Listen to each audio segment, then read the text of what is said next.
You know, Rebels, if you've been checking out some of my promotional ads on social media, you'll be aware that I have been using a lot of AI programs to help me create ads. But you know what? There's a lot more uses for AI than just funny little videos. And I'd like to introduce one of our new sponsors, Podium. It is a leader in creating AI tools for podcasters. Now, let's say you've got a podcast, or maybe you're even thinking of doing a podcast. You're probably wondering, well, how can AI be integrated with your workflow? I'll tell you about Podium. As a podcaster, you know that writing show notes and creating chapters and transcribing episodes takes a lot of time, and it can cost you a lot of money too. But you know what? That's where Podium comes in. It's an AI tool designed specifically for creators and podcasters with the goal of making post-production tasks quick and easy. And in just a few minutes, Podium generates show notes, chapters, summaries, clips for social media, a full transcript, suggested episode titles, social media posts, and more. Whew, that's a lot of work for one little program. Your show notes are key to your podcast's success because it helps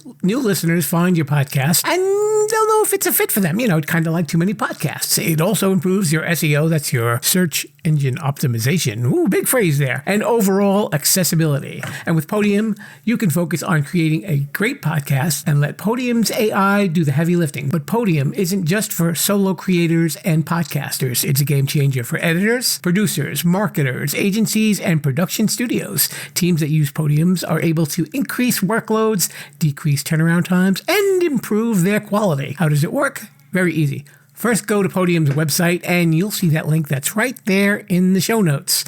You get 3 hours free just to try it. Pretty cool, huh? And using that link also supports this show as well. And you know what else happens? Because I'm a good guy. You use my link, you will get 50% off for your first month. So visit the site, upload an MP3 file, and download your files, and that's it. And if you need anything else, you can use Podium GPT to generate articles and any marketing copy you might need in seconds. Instant show notes, transcripts, chapters for your podcast or channel. This will level up that podcast. So check out Podium today. Too Many Podcasts is brought to you in cooperation with the SJ Network. If you are a person who would like to appear on podcasts, contact Stephen Joyner at s-j-network.com. We now direct you to the Sherpa Chalet, where we will turn it over to Jim the Podcast Sherpa. How he got this job is anyone's guess. This week on Too Many Podcasts, Jim the Podcast Sherpa interviews Graveyard from They Mostly Pod Out at Night. Mostly. It's a podcast about all things horror. Speaking of horror, have you heard about the smart zombie? He got most of the brains in the family. Welcome to Too Many Podcasts, the podcast about podcasts. Now, podcasting from the Sherpa Chalet on Mount Podcastia, here's your host, Jim the Podcast Sherpa. Hello there, Rebels of the Sherpolution, and welcome to Too Many Podcasts. It is the podcast about podcasts and so much more. Wasn't that lovely? Yes, it is me, Jim the Podcast Sherpa, your personal podcast Sherpa, I might add, leading you through the hills and valleys of Mount Podcastia and checking out all sorts of things that are going on out there in the world of podcasts. And we've got an exciting new episode this week. Yay, we're new this week. How do we know? Last week we might have been new. No, last week we were old. This week we're new. I don't know. I'm so confused. Anyway, and it's all because of our guest today. Who's our guest today, Sherpa? His name is actually Graveyard. No, it's not the name on his birth certificate, but that is the name that he uses for his podcast. And along with his co-host Salem, they host a horror podcast called They Mostly Pod Out at Night. Mostly. So I got to hang out with Graveyard, and he was a really super nice guy. He's living somewhere in the middle of the United States. We'll say that much. We may not want to have to give away his location. And we talked about a lot of his favorite horror movies and all sorts of spooky stuff. Very enjoyable. And, well, I'll tell you at the end of the show what the weird connection is with my next week's guest. With this week's guest, really unusual stuff. But anyway, after that, we will be checking out some Sherpa Samples. I know it's been a little while, and I have been listening to podcasts. I promise you that. and you'll get to hear 10 more that I was checking out for this week. But for now, let's talk the graveyard of They Mostly Pod Out at Night. Mostly. Hello there, Rebels. We are in the spooky room at the Sherpa Chalet. I am talking to Graveyard. He is one of the hosts of They Mostly Pod Out at Night, Mostly, which is available on lots of your favorite podcast players. It is a discussion of, I was going to say nuclear science, but I don't think anybody's going to believe it. Horror, of course. He's coming to us from the lovely Chicago area. Graveyard, welcome to the show. Thanks for having me. Glad to be here. So how long have you been doing this show? We're in our third season. So we started in 2022. And we've been going weekly ever since. We just recorded our 104th episode 2 days ago. Congratulations. The big 104. Yes. Now we should tell people that you co-host with a guy named Salem. Yes. That is his persona for the podcast. It is his persona. Yes. His moniker. He is always heard, never seen. Okay. How did you guys meet? We work professionally together in our day job. So we've known each other for about 8 years now. Okay. So, am I allowed to ask the day job, or we'll keep that a mystery as well? Yes. I mean, it's just IT. So nothing. Okay. So you computer guys who love horror. Yes. IT is more horrific than any horror movie I've ever seen. Well, that's probably why they have the blue screen of death. Exactly. So how did you come about with the idea for this podcast? What made you say, let's do horror? So we do a lot of stuff together. Salem and I, like I said, we work professionally together. We've been at the past 2 jobs together. We also play Dungeons and Dragons together. We also play video games online together. So through all the stuff, through work, through just D&D and gaming, we always talk about like, oh, did you see this movie that came out this week, or this horror movie that came out this week? Like, oh man, this is great. And we start just talking about while we're playing other things like Dungeons, Dragons or Destiny or anything like that. And I just go, you know what? Maybe we should record ourselves. Maybe we have these conversations and it'd be interesting to talk about. I know lots of people do it, but at this point in time, I was already part of a couple of YouTube channels as well, where I was getting really, back into the groove of things and being in front of a camera, being live and stuff like that. So it finally built up the courage to be able to do this again. And there you are. Yeah. And then, like I said, we punish ourselves. Like I said, we do 1 a week, except October. We do 8 to 10 that month because it's October. Of course. The spooky season, as my friend Jennifer Page calls it. Yes. Now, it's interesting because when I talk to people who do horror shows, everyone seems to have that kind of specific genre, like whether it's classic horror or modern horror or slasher or just suspense. Where do your tastes fall in? I like pretty much all things horror. I love classic horror. I love the Universal monsters. That's what I kind of grew up on. Right. And then, I was born in the 80s. So, 80s, 90s slashers were the jam. And I grew up with those two. And I honestly love just cheesy as hell horror movies as well. Like the cheesier, the better sometimes. Could you throw an example, by the way, just for what you feel is cheesy? So like Silent Night, Deadly Night 2, Jack Frost, the not Michael Keaton one, but the other one about a mutated killer snowman. Oh, of course. I must have missed that one for some reason.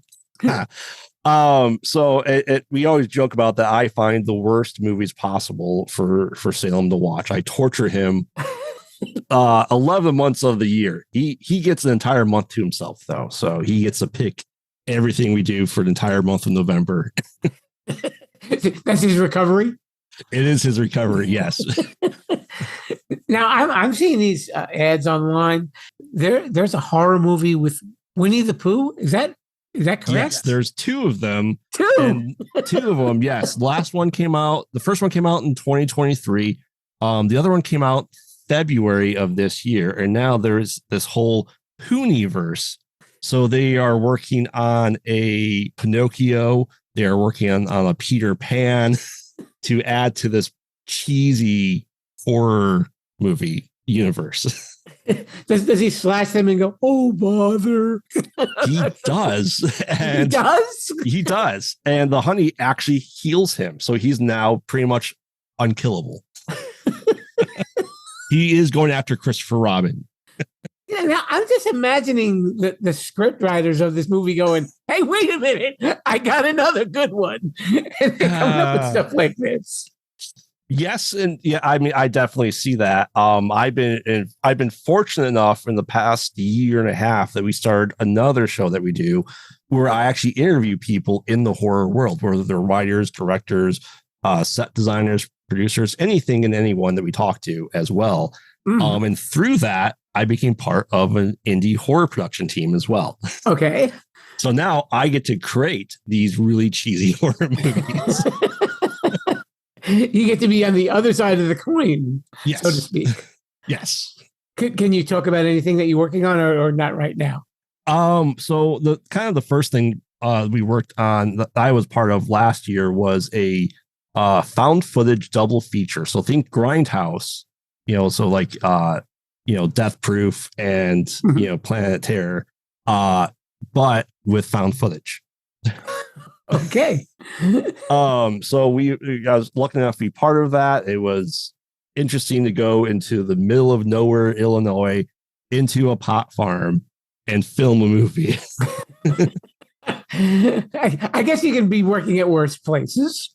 There's little cannon fire going off and coyotes howling. So it was interesting to be filming a horror movie in that environment. So it was fun though. It definitely makes for an interesting day's work, I would say. Oh yeah. But it's all just for fun. I'm actually in the middle of we call ourselves horror dads with a Z, and we are weekend warriors. We all have day jobs, but we all do horror movies on the weekends. So I'm in 5 weekends in a row of making horror movies right now. I literally was in the makeup chair for an hour on Saturday to get bloodied up while helping write the script and then also directing some of the scenes while I was laying on the ground dead. Talk about multiple roles in a movie. Yes. You find out, like when you talk about the original Texas Chainsaw Massacre or Halloween, that it's the crew that for those were small and close knit. You did whatever was needed to get done to make the movie happen. And it's just that way here in 2024. Yeah, I remember a while ago talking about the movie The Last House on the Left. And that was like Wes Craven's first movie. They said it was kind of like guerrilla filmmaking. They were kind of, oh, look, here's a good spot. Let's film right now. It's one of those deals. Oh, yeah, it absolutely. Even the Hills Have Eyes that he did, in the late 70s. I actually had Brenda, who put Susan Lanier on my show last week, and she talked about stuff like that. That was just kind of like pick and go.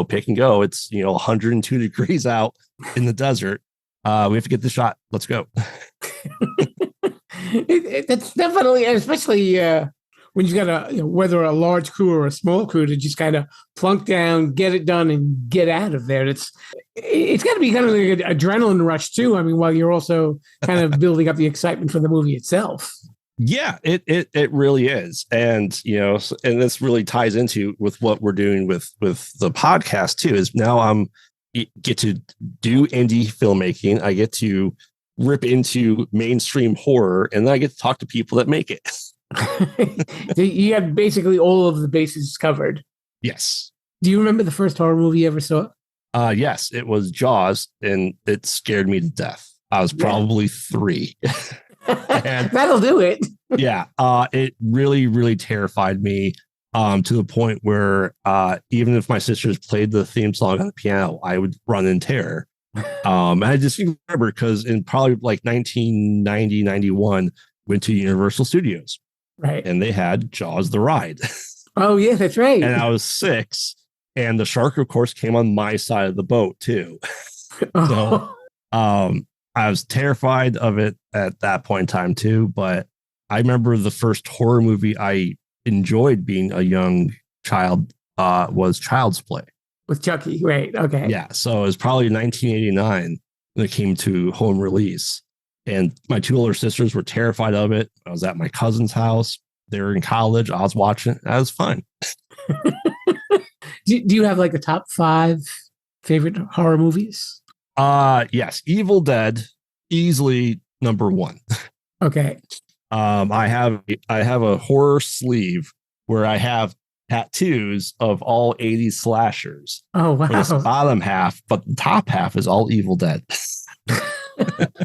Other ones that are probably really up there. I mean, a good comedy one would be Tucker and Dale versus Evil. Okay, I've never heard of that one. It's about Alan Tudyk and Tyler Labine was in it, and they play two rednecks, and they are actually good guys. You see it from like the college kids' point of views of like, oh, these are horrible rednecks. They're trying to kill us, but they're not. They're just guys working on their vacation house. Okay. So it really flips the script on that, and I absolutely love it for it. Another one, probably top 5, would be John Carpenter's The Thing. Okay. Love the body horror, love the story, love that's a remake as well. Easily probably the first Nightmare on Elm Street was very up there, and Halloween, the first Halloween, I just absolutely love. It's funny. I saw that on cable at a friend's house on Halloween night, and I was walking home at 11 o'clock after seeing that movie. That's talk about you looking over your shoulder like every 5 seconds. Right. So I'm sure in your podcast you talk a lot about the actors and the directors as well. Do you feel that there are any horror directors that really aren't getting the love that they should be getting? I would say everyone pay attention to Wes Craven's more notable things, mm-hmm. but they do need to watch Last House on the Left. They do need to watch The Hills Have Eyes, even part 2, because it doesn't get enough love for that. And I'd also say John Carpenter's things that aren't Halloween, people just tend to forget about, like vampires, mm-hmm. Ghosts of Mars, just his layer work that no one seems to care about. So, yeah, I mean, even with the big names, I think there's definitely stuff that people aren't paying attention to. Is there anything that still kind of spooks you, or do you think after being such a horror fan for a long time, it's like, yeah? No, I am so desensitized. It's not even funny. I remember when Terrifier 2 came out, the newest slasher with Art the Clown, everyone's talking about like, oh, there's this scene in there that's like making people sick, like, sick to watch. I go, okay, that has my interest. I go and watch it. I get done. And I go, did I miss the scene? I'm like looking online. I'm like, what is this scene that everybody's talking about? I looked it up, and he goes, oh, well, he was skinning this girl alive. I go, oh, okay. It looks like the scene was any other 80s slasher type of film with, practical effects. So it just reminded me of 80s slashers, which are cheesy, don't look the greatest, but the practical effects are amazing. But it's practical effects. So I'm imagining like them saying this to you, like, oh, there's this scene, it's really going to spook you, and you're like, I view this as a challenge, sir. Oh yeah, there is one movie in particular that I've only watched once. I will only watch once. It's called A Serbian Film. Okay. Came out in 2010. It's even hard to describe. If you just have someone read the plot on Wikipedia, they'll go, I'll never watch this movie. Because it's so taboo, it's so depraved. It's just a sickening subject matter. Okay. So it's not because it's gory, because it's violent. It's because of the subject matter that makes it really hard to watch. Okay. So it's just kind of disturbing on a different type of level. Not that it's scary. It's just like, I don't need to see this on the screen. Right. And, the thing about like 70s exploitations like The Last House on the Left or I Spit in Your Grave, which are revenge stories from sexual assault. Mm-hmm. Think that, but done with 2010s budget and effects. Oh, okay. Yeah, so. I think that's what it was, especially with those early Wes Craven movies that, mm-hmm. like with Last House and What was the other one? I'm sorry. Hills Have Eyes. Hills of Eyes. Thank you. Yeah. That they just kind of had that very raw element to. They didn't have like the polish really that like a lot of the later horror movies had. Mm-hmm. You know, it was just like I guess probably the style of filmmaking probably added to that it was just they were doing it quick and they probably didn't have a huge budget either, so they wanted to just get things done very quickly. Oh yeah, and they were just doing it for shock value. Right. What do you think it's like today? Is it still for shock value, you think, or just more the gross out, or what is your take on it? I mean, with Saw that came out, 20 years ago, and Hostel and Cabin Fever, anything by Eli Roth, that we got this, torture porn where they just had, that had the most blood possible onto a set, had the most graphic scenes. And that was really just for shock value. Mm-hmm. That's all it was. It was just there to show people dying in rusty traps. Okay. And I think that was an answer to the PG-13 era that we got in the late 90s, where everything went PG-13 horror, where everything was more family friendly, not as much blood, stuff like that. Mm-hmm. And what I think we're getting today is more psychological thrillers and horror than anything else. You have Ari Aster, who did Midsummer, who did Hereditary, which not a lot of deaths, but they are like, eagle eye things. Like, what's that in the background over there? You start looking for things. So it's no longer like a popcorn movie. It is a pay attention to the signs and the symbols and the stuff in the background to figure out what's going on. Okay. Not like a jump scare type of thing, no. but more like a little psychological thriller. Yeah. Where do you think horror is going? Do you think that there are new avenues that they're going to head down? You think that there are going to be new sorts of genres of horror? Or do you think they pretty much got it covered and everything is just going to be like a slightly different wrinkle to it? I think, as what I view horror as, and we look at when the movie was made, was the fear of society and the technology change. Okay. So as we're always going to have technology change, we're always going to have a societal fear as a country, as people. It's always going to be there. So, we're worried about satanic panic in the late 70s, 80s. So we had a lot of movies about satanic panic and exorcisms and stuff like that. So I think today, we're just going to have the same thing. So we're going to have more stuff with technology of, your data being stolen, people impersonating you online. With AI, we're going to have more AI generated horror movies, I think, of people being afraid and being portrayed as bad people online. We have a chunk of those already. We've had the TV show Black Mirror that talks about stuff like that too. But I think that's just the next natural progression. Yeah. And I think especially like when I talk to big horror fans, you kind of hear the same theme from them, that we really enjoy being scared. Mm-hmm. It kind of makes it close to comedy because like you're kind of laughing at yourself like, why was I scared of that? Because it was just a movie. And it's why people like enjoy roller coasters and crazy rides like that as well.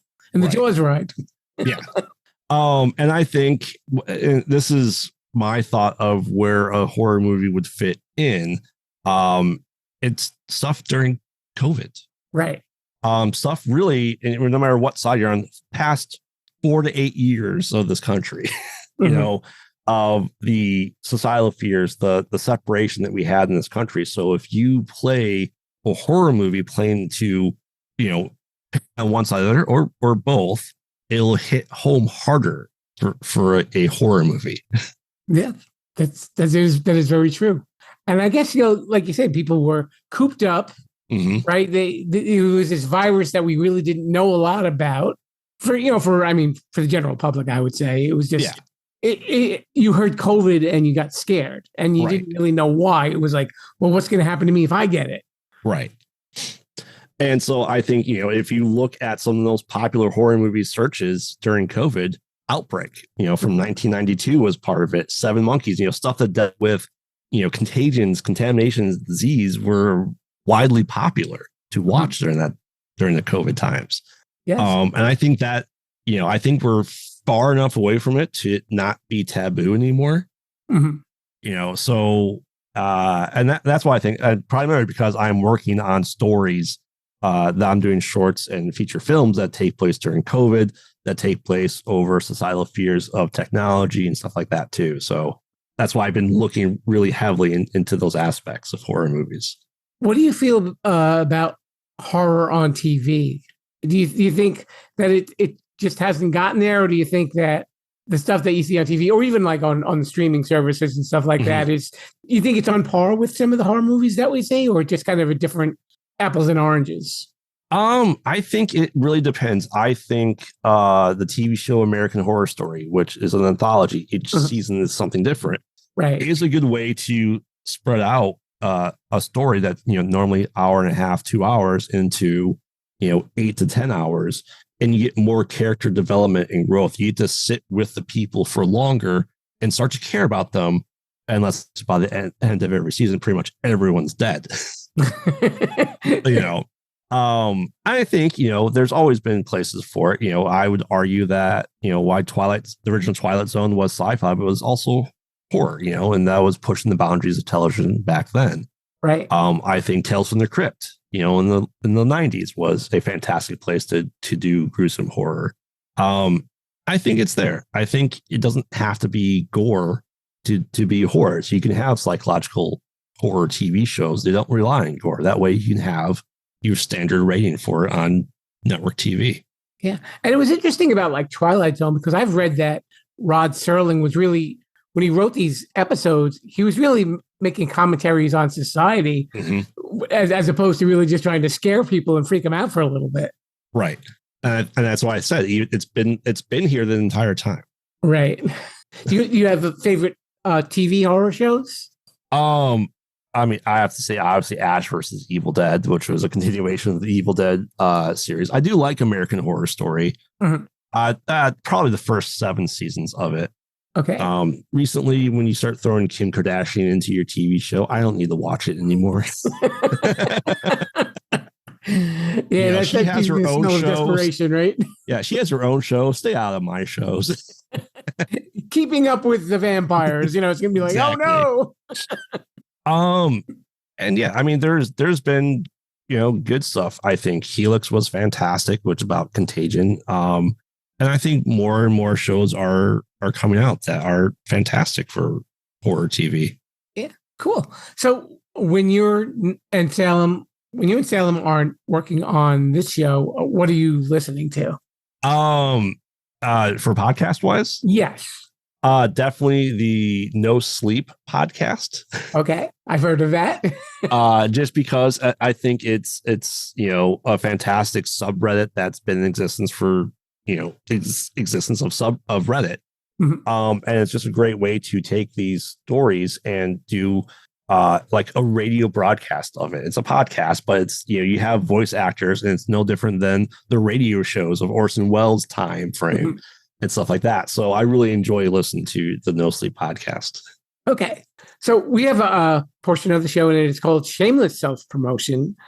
And this is where you can let everybody know, how they can follow your show and on social media or whatever else you'd like to promote. Shameless Self-Promotion. Yes. So you can follow us on all social media at Pod Out at Night. We just shorten it because our title is stupidly long. We understand that. So check us out on Instagram. You can check us out on Twitter. We're on Facebook. Our YouTube channel is Pod Out at Night, where we upload our show, our podcast, also where we do the live interview show called Conversations in the Void. And we are currently in a subscription push. So okay. we are sponsoring a movie marathon in Chicago here in a couple months, and we are also going to be at Days of the Dead convention in November in Chicago, where we'll have a booth and start giving away free prizes, and just want to meet everyone in the horror world, because we just love talking to people. Yeah. See, you're making horror fun again. There you go. So his name is Graveyard, and you guys got to check out his podcast along with his buddy Salem. They mostly pod out at night. Mostly. Thank you so much for coming on the show. Thanks for having me. Now it's time for Sherpa Samples. If you've got a podcast you'd like us to sample, contact us and we'll mention your name on the show. Yes, that's right. It is time for Sherpa Samples. It is the portion of the show where I get to talk about some of the podcasts that I've been checking out that are on the chart, and maybe you might want to listen to them. So let's just dive right into it. Run Fool, that's the name of a podcast. I think it's brought to you by Bolin Studios, which are Mr. Bolin, the nice spooky podcast. And this one is hosted by Rodney Barnes, and naturally it is a collection of spooky stories. So if you enjoy the spooky stories, I'm sure this is a podcast you definitely want to check out. I love the title, Run Fool. That's great. A lot of them really have to do with people on this one. I know that sounds kind of weird to say, but you'll understand as I go along. Fail Better is hosted by David Duchovny. He was the actor who starred in the hit TV show The X-Files, and I know he's done a couple of other things as well, but that's what he's probably best known for. And he gets to talk to some of his friends and celebrities and well-known people about their failures and how did they come back from their failures. And he admits that he's had his own failings as well. The episode that I listened to, he was interviewing Bette Midler. Really interesting interview. I really enjoyed that. He's a good podcast host, too. Broomgate, a curling scandal. This is hosted by comedian John Cullen. And I guess this actually happened. The curling world was rocked by the introduction of a new, what do they call them? Brooms? Sweepers? The things that push the little puck down the line that they felt was cheating or something like that. So it became a big scandal in the curling world. So he does a story about that. 16th Minute of Fame is hosted by Jamie Loftus. I like Jamie Loftus. She's done a lot of other really cool podcasts. Oh, My Year in Mensa. And she's from Cool Zone Media, which I think is run by podcast host Robert Evans. I think he's the owner. I don't know. I might be giving the wrong person credit. I don't know. Sorry, Robert, if I'm wrong. Acquired is a business podcast. It is hosted by Ben Gilbert and David Rosenthal. You know, it reminds me of the hardcore history version of the business world. They do lengthy episodes about a lot of different figures in the business world. And the episode that I was checking out was about Charlie Munger. And if you don't know who Charlie Munger is, he was actually the partner of Warren Buffett. And I guess some of you know who Warren Buffett is. He's one of the richest people in the world, one of the biggest stock investors. And Charlie actually passed away, I think about a year or so ago. And this interview was done with him before he passed, obviously.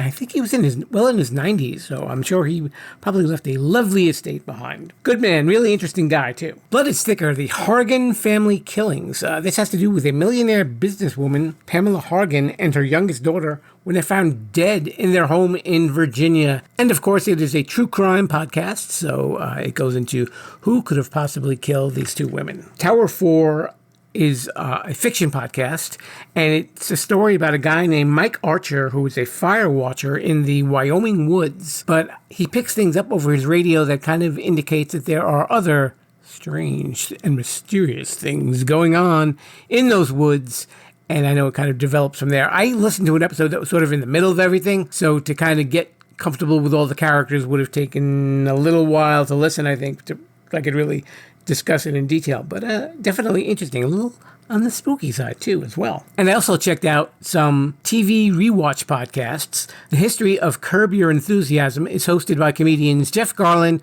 and Susie Essman, who were both regulars on the show. This was the show that starred Larry David, and I believe it actually just wrapped up this year in 2024, if you are listening to this in real time. So they do their recounting of all of the episodes. And you know how the TV rewatch episodes go. It's just like that. And another one that I really enjoyed was That Was Us, which is a TV rewatch podcast about the TV show This Is Us.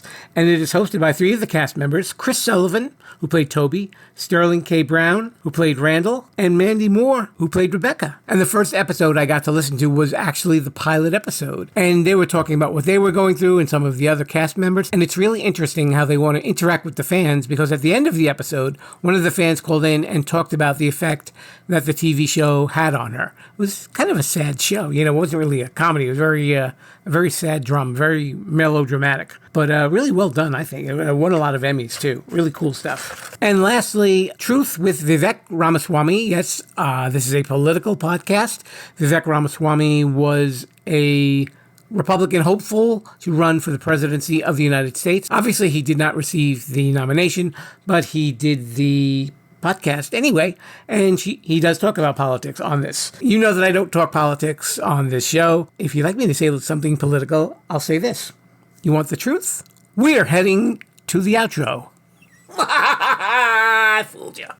Be a rebel. Follow the show at Sherpolution on Twitter, Instagram, and Facebook. A very special thanks to Graveyard from the Mostly Pod Out at Night, mostly for swinging on by the show. Be sure to check out his podcast if you like a lot of that spooky stuff. And if you like hearing about podcasts, make sure you come back here. We're here every Wednesday.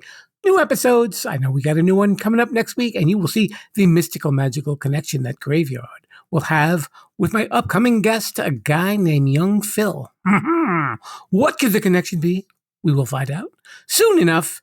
And if you're liking what you're hearing and you want to follow us on social media, just follow me at Sherpolution, mostly on Facebook and Instagram right now. I'm having some sort of technical difficulties with TikTok, but I know that I will be making some funny videos. Well, what I think are funny. I'll just be making my weird old stuff that'll be good for TikTok in the near future. And also I'm on Twitter, also known as X, whatever the heck you want to call it. I don't know. I'm there. You can listen also on Sherpolution.com or the Sherpolution YouTube page. That's really picking up. I'm very excited about that. People are checking it out, and there's no video. You're welcome. So until then, I will see you guys next week. And I say to you, Viva la Sherpolution. Take it away, Lord Mr. Bruce. Thanks for listening to Too Many Podcasts. Please disperse. You can go home now. I said you can go home now. Viva la Sherpolution. Viva la Sherpolution. Oh. Yo, come back now, you hear?